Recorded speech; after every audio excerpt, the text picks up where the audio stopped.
Hey guys, it is my favorite time of the month, the reading wrap-up. I was so tempted to do witchy themed spreads because it is October, right? But these are spreads for my September reading journal, so I talked myself out of it.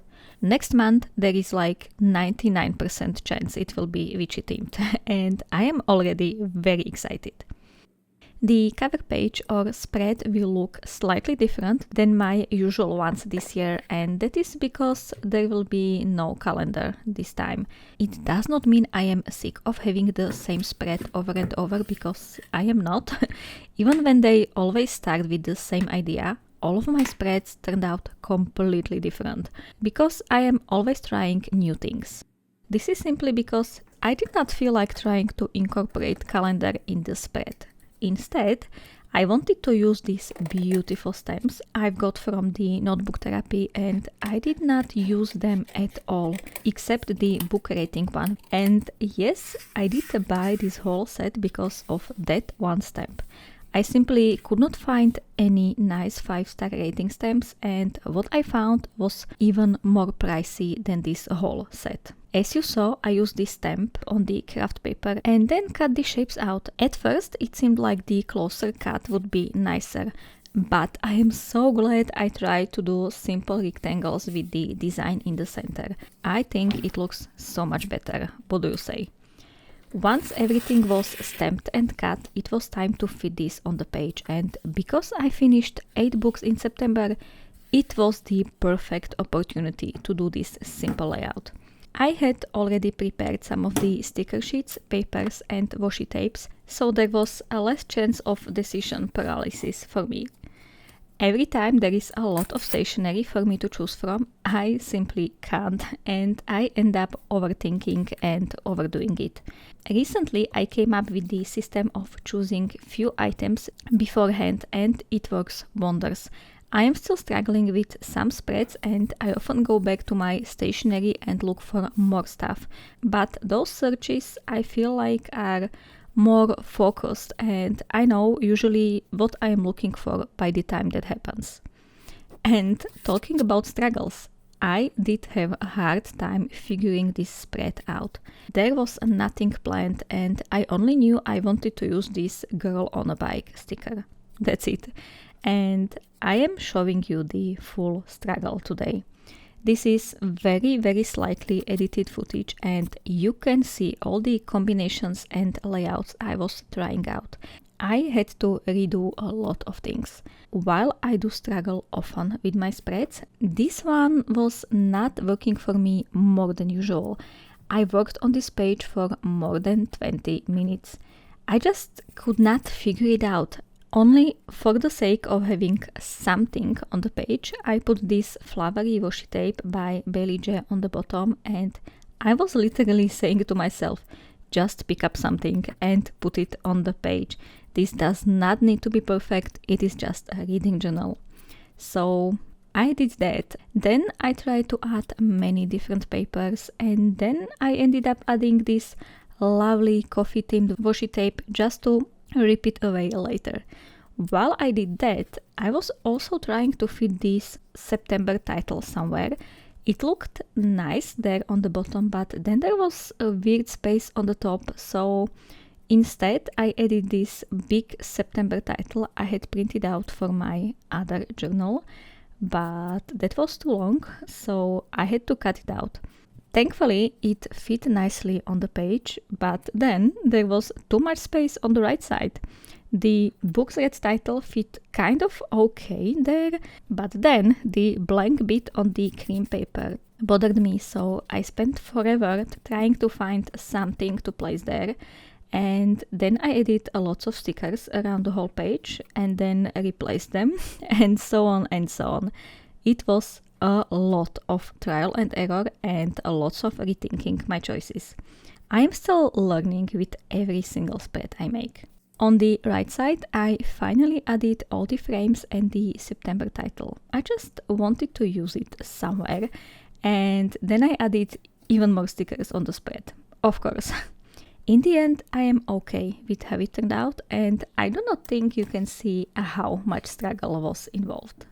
Okay guys, so this does not look exactly as I want it, but I don't know what to do with it.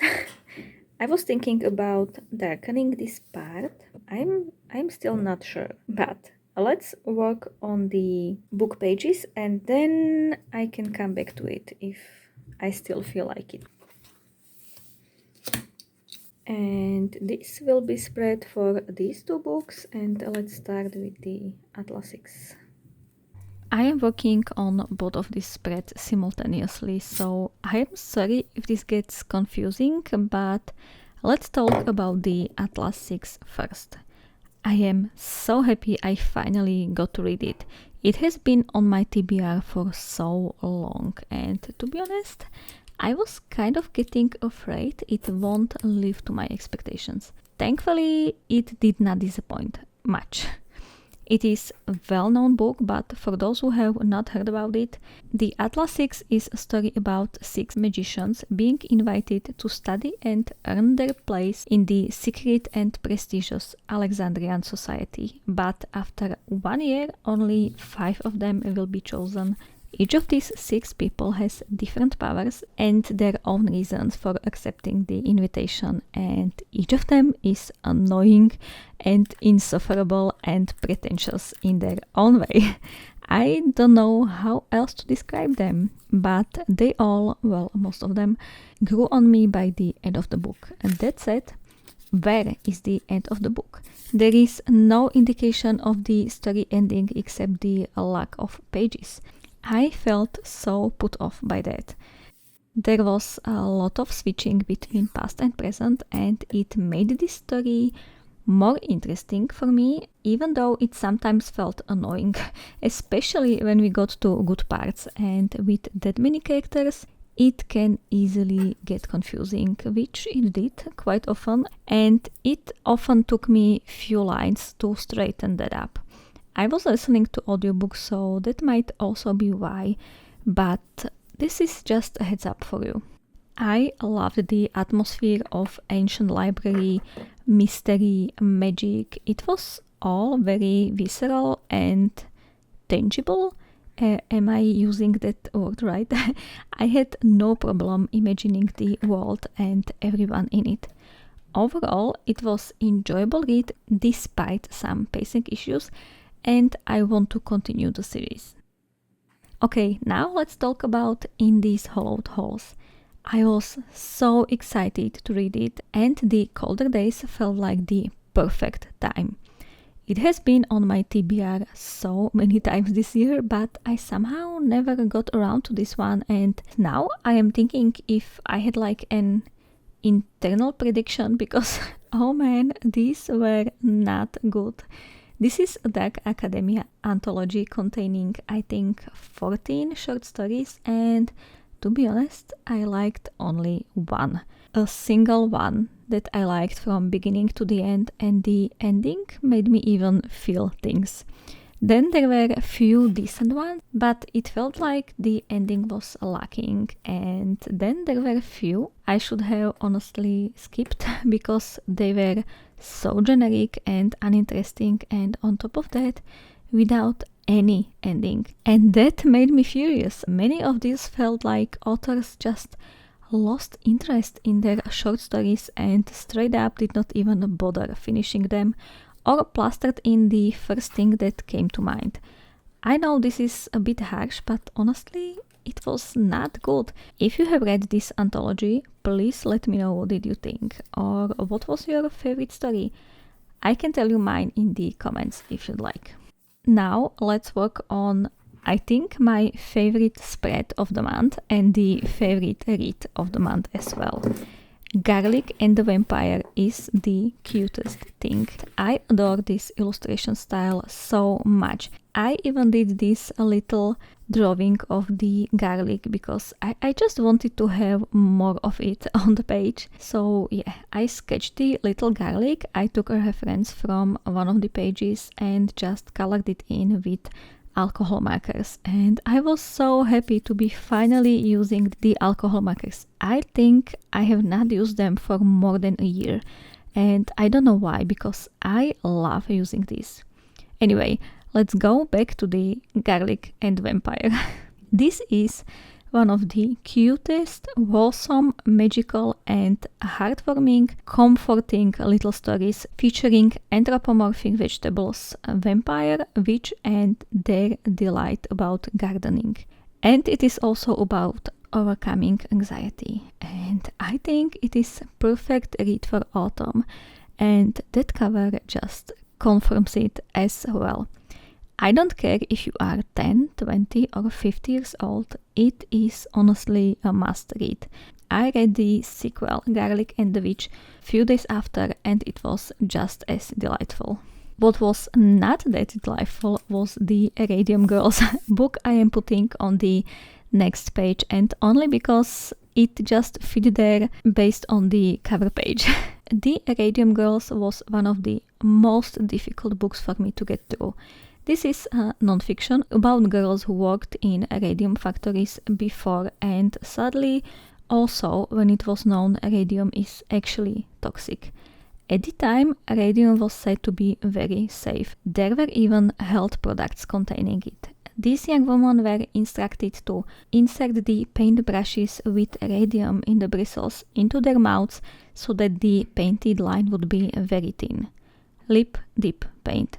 They were paid for the amount of work they done, so they often eaten their lunches next to their work, covered in radium dust. They start to fall ill and factories, of course, ignore their claims. We are following their struggles with their health, and author tells us what they were all going through in horrific details. We see their fight for justice, their determination to keep going. I cried so many times. Oh man, I don't think I have ever cried that much while reading a book. It was fascinating, yet terrifying and infuriating.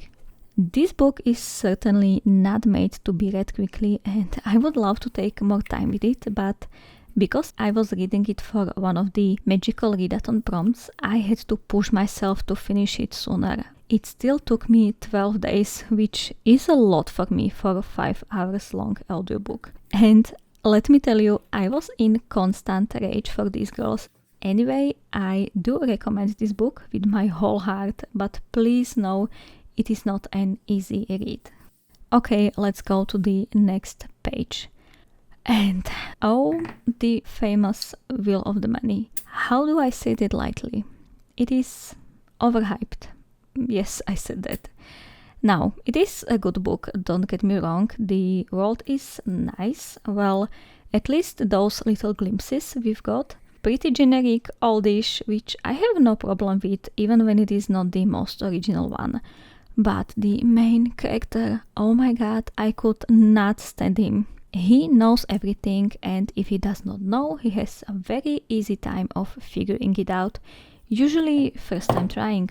Or he knows stuff because he very conveniently had a teacher of this or that when he was younger, and the knowledge is somehow still fresh. And of course he can read everyone's emotions and act out every single lie and mimic he wants. Gosh, it was annoying. I think you can hear that in my voice that I really disliked this character. How is it called? Gary Stu or something? Yes, he's dead. I think I now know why people compare this to the Red Rising, because I just could not stand Darrow either, and I dropped this series after book 2. With this, I want to give the sequel a chance because sadly the last 3 chapters were so good and captivating. I want to know more. But I won't be in any rush when it comes out. Also, it could have been at least 100 or 200 pages shorter. The middle of the book felt like the same thing over and over. I was listening to it while doing quite a difficult 1000-piece puzzle that took me more than 10 hours, and I believe that was the saving point for this book because I managed to slot through the middle. I do not mind having the unpopular opinion, and I only say if what you have heard or read about this book sounds interesting to you, give it a go. It might be one of your best reads ever, as many people say it is. Or it might not, and it is okay to not enjoy what everybody else enjoys. Okay, and last book for today is Cage of Dreams. It is a sequel to the City of Nightmares, and While I enjoyed the first book in this duology a lot, second one was slightly less enjoyable for me, but still good enough. I just looked at my rating and I gave it 4 stars, and now am I thinking why? I think I lowered it to 3.5 by the time I finished this spread. So the story is following Ness, a 19-year-old girl who used to be terrified of nightmares, which were people who turned into their worst fears while they slept. I want to say more, but I can't without spoiling you, so I'll just say she lived through a lot in the first book and now she has other fears to deal with. My only problem is with the writing. I wish the author, Rebecca Schaeffer, had more trust in the reader. I kid you not, we were reminded about every major plot point from the book 1 at least 2 or 3 times in the first 50 pages. And then again later. It was honestly so annoying. Also, there is a pterodactyl. I feel like that is an important information and I felt like ending this on a good note. Anyway, this is definitely one of the better young adult books I read. And I did not make a page for it, but I also read Veľká kniha strachu, or a big book of fear. It is a children's or middle grade book and it contains lots of classic horror stories but rewritten for children. It was not good, I did not enjoy it and I did not feel like making a page for it, so that's that. All the book pages are done and I still think I should do something about this page. I am going to try and darken this part. I just feel like there needs to be more contrast and I have no idea how that will end. Maybe just let's do this around the girl just to make her stand out more. I like that. Okay, so this is my September reading wrap-up. Despite me having absolutely no plan and going in blind, I think this looks okay. I wish for some more contrast to be here, but I think I have to leave it like that because I can very easily ruin this. So, this is my cover page and list of all the books I have read. I did not do the calendar this month because I just did not feel like it. By calendar, I mean this. I usually have a list of books I have read and dates I have read those. But I kind of did not feel like that this time, so I did this simple layout. Now, I love how this spread turned out. It is not what I expected when I started working on this, but as you probably know if you watched any of my previous reading wrap-ups, you know that I like putting similar book covers next to each other so I can create a spread that looks somehow put together and that I don't have like bright yellow spread next to the red one. Like it might look okay, but I know I don't have that skill. So I am really happy I read 2 black covered books and I immediately knew they would need to be next to each other. I really like how this section looks and this as well. For the next page, it is so colorful.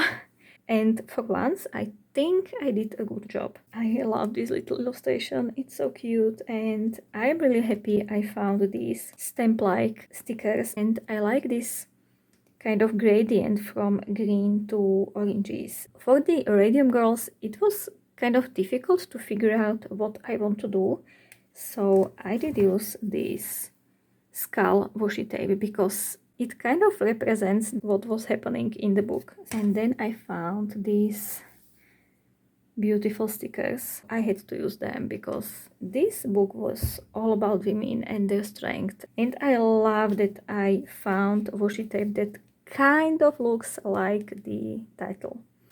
And the last spread is very blue. When I saw these stickers by Isabella, I knew they had to be used with the Will of the Many, and I did not plan on using full sticker sheet, but it it somehow happened. And for the Cage of Dreams, I had no idea what to do, and I ended up with this kind of blank space, and I just added stuff here. I think in the end it looks okay, despite me having a small mental breakdown in the middle of this spread. This is my September reading wrap up. I do hope you've enjoyed this video, and please let me know what spread is your favorite and what did you read in September. If you want to see more, here is my last reading wrap up, and I will see you in the next one. Bye!